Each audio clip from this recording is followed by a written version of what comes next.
سڵاوتان لێبێت و ئەم کاتتان باش بینەرانی خۆشەویستی تەلەڤیزیۆنی کۆمەڵە بە یارمەتی هاوڕێیانی هاوکارم لەگەڵتانم بۆ پێشکەشکردنی گەشتی هەواڵەکانی سەر لە بەیانی ڕۆژی یەکشەممە.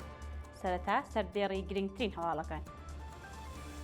پەرەسەندنی هێرشەکان بۆ سەر هەرێمی کوردستان، جێبەجێکردنی سزای سێدارەی عرفان کیانی لە ئیسفەهان، دووەمین ڕۆژی کۆبوونەوەی ناڕەزایەتی کارمەندانی ناوەندی تەندروستی پارێزگای یەزد، دەست بەسەرکردنی سێ ژنی بەهایی لە ڕەفسەنجان و دەرکردنی حکمی ئەدام بەسەر 4 ناڕازی مانگی بەفرانبەر.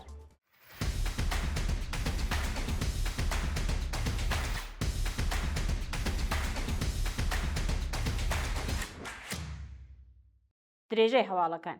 پەرەسەندنی هێرشەکان بۆ سەر هەرێمی کوردستان. فەرمانگەی میدیا و زانیاری حکوومەتی هەرێمی کوردستان دەڵێ لە دەستپێکی جەنگی ئەمریکا و ئیسرائیل لەگەڵ ئێران هەرێمی کوردستان 809 هێرش کراوەتە سەری. ڕاگەیەندراوەکەی فەرمانگەی میدیا و زانیاری حکوومەتی هەرێمی کوردستان کە ڕۆژی شەمە بڵاوکراوەتەوە باس لەوە دەکات کە هەرێمی کوردستان لە ڕێزبەندی یەکەمی ئەو وڵاتانەدا دێکە بەشداری ئەو شەڕە نین، بەڵام زۆرترین زیانی گیانی و ماڵیان بەرکەوتووە. بە گوێرەی راپۆرتەکەی حکوومەتی هەرێمی کوردستان بەهۆی هێرشەکانی سەر هەرێمی کوردستانەوە هەتا ئێستا 20 کەس گیانیان لەدەستاوە و 123 کەسیش دیکەش بریندار بوون و سەدان هاوڵاتیش زیانی مادی بە ماڵ و شوێنی کار و ئۆتۆمبیلەکانیان گەیشتووە. جێبەجێکردنی سزای سێدارەی عرفان کیانی لە ئیسفەهان. بەرە بەیانی ڕۆژی شەممە 5 گوڵان سزای سێدارەی عرفان کیانی دوای پشتڕاستکردنەوەی لە دیوانی باڵای وڵات جێبەجێکرا. سزای سێدارەی عرفان کیانی یەکێک لە دەست بەسەرکراوانی خۆپیشاندانە سەرەتاییەکانی مانگی بەفرانباری ساڵی ڕابردوو لە ئیسفەهان لە کاتێکدا جێبەجێکرا کە ناوبراو بە تۆمەتی ئەمنیەکانی وەک موحاربە لەلایەن دەستگای دادوەری کۆماری ئیسلامیەوە سزای سێدارەی بەسەردا سەپا بوو. ناوبراو 8مین خۆپیشاندەری مانگی بەفرانبارە کە دوای دەستپێکردنی شەڕی 40 ڕۆژە لە بەندیخانەکانی ئێراندا لە سێدارە دەدرێت. عرفان کیانی لە کاتی خۆپیشاندانە جەماوەریەکانی مانگی بەفرانباری ساڵی ڕابردوو لە ئیسفەهان دەست بەسەر کراو لەلایەن دادگای ئەو شارەوە بە تۆمەتگەلێکی وەک موحاربە لە ڕێگەی هەڵگرتنی چەکی سارد، دروستکردنی نائەمنی، هاندان بۆ کردەوەی توندوتیژی و بەشداری لە تێکدانی مڵک و ماڵی گشتی دادگایی کرابوو. تا کاتی ئامادەکردنی ئەم هەواڵە وردەکاری زیاتر لەسەر شوێنی جێبەجێکردنی سزاکە و دۆخی ڕاگررتنی ئەم بەندکراوە پێش لە سێدارەدانی لەلایەن بەرپرسانی فەرمیەوە بڵاو نەکراوەتەوە. دووەمین ڕۆژی کۆبوونەوەی ناڕەزایەتی کارمەندانی ناوەندی تەندروستی پارێزگای یەزد. کارمەندانی ناوەندی تەندروستی پارێزگای یەزد ڕۆژی شەممە 5 گوڵان بۆ دووهەمین ڕۆژی بەردەوام لە بەردەم ئوستانداری یەزد کۆبوونەوەی ناڕەزایەتیان بەڕێوە برد. ئەو کارمەندانە سەبارەت بە دۆخی نالەباری ژیانیان، کێشەی مەعیشەتی، دواخستنی ماف و داواکاریەکانیان و هەروەها بارودۆخی خراپی کارکردنیان ناڕازین. بەپێی راپۆرتەکان بە وتەی یەکێک لە ناڕازیان لە کاتێکدا کە فشاری ئابووری و ژیانی ڕۆژانە ڕۆژ لە دوای ڕۆژ قورستر دەبێت، کۆبوونەوە و ناڕەزایەتی پیشەیی و داواکاری تەوەرەکانیش بەردەوام پەرە دەستێنێت و تا کاتێک بەرپرسان وەڵامیان نەدەنەوە ناڕەزایەتیەکان هەروە بەردەوام دەبن. دەست بەسەرکردنی سێ ژنی بەهایی لە ڕەفسەنجان. بوشرا مستەفەوی، ناهید نەعیمی و دیدار ئەحمەدی سێ ژنی بەهایی دانیشتووی ڕەفسەنجان بە مەبەستی تێپەڕاندنی ماوەی سزای بەندکرانیان دەست بەسەر و بۆ بەندیخانەی ناوەندی کرمان گوازراونەتەوە. بەپێی راپۆرتی گەیشتوو ڕۆژی شەممە 5 گوڵان بوشرا مستەفەوی، ناهید نەعیمی و دیدار ئەحمەدی سێ ژنی بەهایی خەڵکی ڕەفسەنجان دوای بانکرانیان بۆ بەشی جێبەجێکردنی سزاکان بە مەبەستی تێپەڕاندنی سزای 4 مانگ بەندکرانیان ڕەوانەی بەندیخانەی کرمان کران.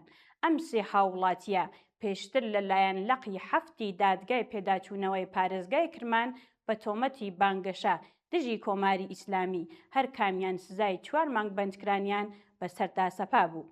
ئەمە لە کاتێکدایە کە لەقی 3 دادگای تاوانەکانی ڕەفسەنجان پێشتر بەهۆی نەبوونی بەڵگەی پێویست سزای بێبەریبوون بۆ دەرکردبوون، بەڵام ئەو بڕیارە لەسەر ویستی دادگای گشتی ڕەفسەنجان لە قۆناغی پێداچوونەوەدا هەڵوەشێنرایەوە. دەرکردنی حکمی ئەعدام بەسەر 4 ناڕازی مانگی بەفرانبەر، 4 کەس بە ناوەکانی محەممەد ڕەزا مەجیدی ئاسل، بیتا هێمەتی، بێهروز زەمانی نژاد و کوورش زەمانی نژاد بە تۆمەتی کارکردن بۆ دەوڵەتی دوژمن واتە ئەمریکا و گروپە تروریستیە دژە شۆڕش و سەڵتەنەتخوازەکان بە سزای ئیعدام مەحکوم کراون. بەپێی راپۆرتە بڵاوکراوەکان ئەو 4 کەسە هەروەها بەدەست بەسەرداگرتنی تەواوی مڵک و سامانەکەشیان مەحکوم کراون.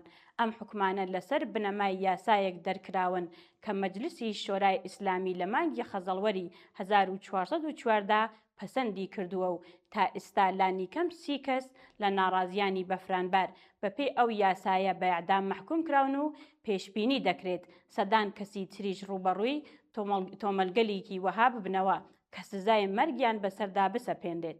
شایانی باسە حکمی ئەم 4 کەسە لەلایەن لەقی 26 دادگای شۆڕشی تارانەوە دەرکراوە. ئەوان لە زمرەی یەکەمین تاوانبارانن کە دوای ناڕەزایەتیەکانی بەفرانبەر بۆ تۆمەتە بە ئیعدام مەحکوم کراون. هەوڵەکانی بەریتانیا بۆ سزادانی سوپای پاسداران. سەرۆکوەزیری بریتانیا ڕایگەیان کە دەوڵەتەکەی خەریکی داڕشتنی یاساییەکی نوێیە بە مەبەستی سزادان و سنووردارکردنی چالاکیەکانی سوپای پاسداران. ئەم بڕیارە دوای ئەوە دێت کە سەرۆکوەزیری بەریتانیا لە نێو خۆی وڵاتەکەیدا لەژێر گوشارێکی زۆردا بوو بۆ ئەوەی هاوشێوەی ئەمریکا و یەکێتی ئوروپا هەڵوێستێکی تونتر بەرامبەر بەم دامەزراوە سەربازیە ئێران وەربگرێت. وەزارەتی نوێخۆی بریتانیا ئاشکرای کردووە کە هەرچەند بەپێی یاسا کۆنەکان نەدەکرا ڕێکخراوە فەرمیەکانی وڵاتان سزای ترۆریان بەسەردا بسەپێنرێت، بەڵام ئێستا سەرقاڵی جێگیرکردنی ڕێسایەکن کە هێزێکی هاوشێوەی سزای ترۆری هەبێت. ئەم یاسایە ڕێگە بە دەسەڵاتدارانی لەندەن دەدات بە توندی ڕوبەڕووی ئەو چالاکیە تێکدەرانە ببنەوە کە ڕژیمی ئێران لە نێو خاکی بریتانیادا ئەنجامیان دەدات. شەپۆلی نوێ سزاکانی ئەمریکا دژی تۆڕی فرۆشتنی نەوتی کۆماری ئیسلامی. وەزارەتی گەنجینێ ئەمریکا لە شەپۆلێکی نوێ سزاکاندا پاڵاوگەیەکی گەورەی نەوتی لە چین و نزیکەی 40 کۆمپانیای کەشتیوانی و نەوت هەڵگری بەهۆی ڕۆڵیان لە گواستنەوە و کڕینی نەوتی کۆماری ئیسلامیدا خستووەتە لیستی سزاکانەوە. بەپێی ڕاگەیاندنی وەزارەتەکە پاڵاوگەی هەنگلی پەتروشیمیال لە شاری دالیان لە ساڵی 2023ەوە تا ئێستا نەوتی خاوی کۆماری ئیسلامی وەرگرتووە. واشنگتۆن دەڵێت ئەم مامەڵانە ملیاردها دلار داهاتی نەوتی بۆ حکوومەت و دامەزراوە سەربازیەکان دابین کردووە.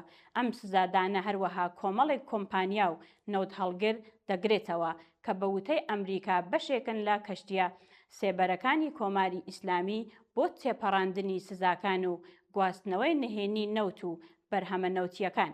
ئامانجی واشنگتۆن لەم هەنگاوە بریتیە لە سنووردارکردنی سەرچاوە داراییەکانی کۆماری ئیسلامی و کەمکردنەوەی توانای ئەو حکوومەتە بۆ بەردەوامی چالاکیە ناهاوسەنگیەکان لە ناوچەدا. شایانی باسە بەرپرسانی ئەمریکا ئاگاداریان داوە کە هەر کۆمپانیا ناوەندیان نەوت هەڵگریکی کە لە گواستنەوەی نەوتدا بەشداری بکات دەکەوێتە لیستی سزاکانەوە. دوا هەواڵمان سەبارەتە بە دەست بەسەرداکردنی نەوت هەڵگرێک لە نزیک کەناراوەکانی سۆمالیا. نەوت هەڵگرێک لە نزیک کەناراوەکانی سۆمالیا بوو بە ئامانجی هێرشێکی چەکداری و لە ئاکامدا کەشتیوانەکە کۆنتڕۆڵی لەدەست دەرچوو. بەپێی راپۆرتەکان ئەم ڕووداوە لە ئاوەکانی باکووری ڕۆژهەڵاتی سومالیا ڕوویداوە و چەکدارەکان دوای چوونە ناو کەشتیەکە گواستویانەتەوە بۆ ئاوەکانی هەریمی سومالیا. زانیاریە بڵاوکراوەکان ئاماژە بەوە دەکەن کە نەوت هەڵگرە دەست بەسەرکراوەکە بەرهەمی نەوتی گواستوەتەوە و ژمارەیەک لە سەرنشینەکانی سربەنەتەوە جیاوازەکانن. بەرپرسانی ئاسایشی دەریایی دەڵێن ئەم ڕووداوە لە پاش زیادبوونی جموجۆڵی گومان لێکراو لە نزیک کەناراوەکانی سومالیا ڕوویداوە. ناوچەیەکی کە لە ساڵانی ڕابردوودا یەکێک بووە لە شوێنە سەرەکیەکانی دزی دەریایی لە جیهان. بینەرانی عزیزی خۆشەویست هەواڵەکانتان پێشکەش کرا. کات و ساتێکی خۆش بۆ هەموو لایەکە.